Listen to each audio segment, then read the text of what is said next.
Hi again then guys, and welcome to a tune setup which I hadn't really planned on doing that soon, but it was one which I had more requests for than quite a few other cars. In fact, I think this one was requested more than all of the other cars of the 1.13 pack, and it is a tune for the MR2. This is a car which many people are apparently finding quite challenging to drive. I know some people are finding the Formula car and also the Dodge Challenger to be challenging as well, so we might cover those as well. In fact, we probably will. But for now, we're starting off with the MR2.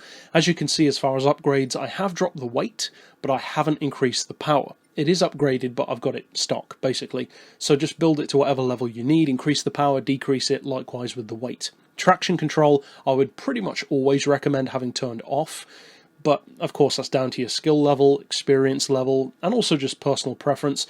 As far as tyres, we've got those on Sport Soft. If you go to racing tyres, of course it'll be even better. And likewise, if you go down, not quite as good. As far as the suspension, I've got the ride height as low as possible on 90, the frequency on 2.1, then the anti-roll on 7, compression on the dampers on 65, rebound on 93, with perhaps surprisingly neutral camber and toe. If you want to give it a bit of camber though, just for a bit of extra control and a bit more stability, then of course, do that if you want to. I personally don't feel the need for it with this tune, but as I said, do what you need to do. That's the whole point of tuning.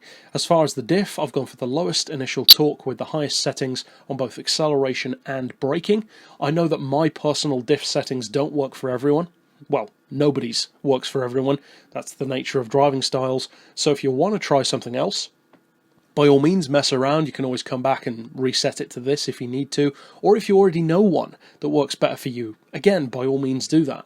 As far as the gearbox, finally, it doesn't really matter what the ratios are. Of course, it does, but it doesn't, because I'm running stock power anyway. So I just extended the gears a little bit, put the auto setting up to 180 basically, and just left it at that. So if you need it to be a more powerful car, then you'll need to alter the gearing, of course. Or likewise, if you want less power from the car. But as a general rule, this is more of a handling tune and a grip and control tune, more so than a straight line one anyway, so you can adjust that other stuff as you see fit. But that's it for the tune. Now let's actually take it out on the green hell to see what it can do.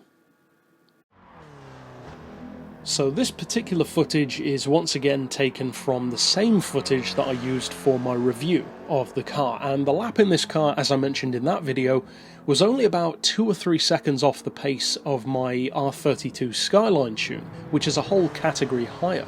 This of course is in the N200 class, that GTR is N300, so it really goes to show the potential that this one has. Of course, if you give it more power, it can be even more of a weapon, but likewise, the handling will become a little bit more challenging. So I'd recommend trying it with stock power first, drop the weight if you need to, although sometimes extra weight can actually help the car to be a bit more stable basically, again for less experienced drivers in particular, and then as you get used to it, try bumping up the power a little bit, drop the weight until you feel comfortable running it at a higher level if you need to.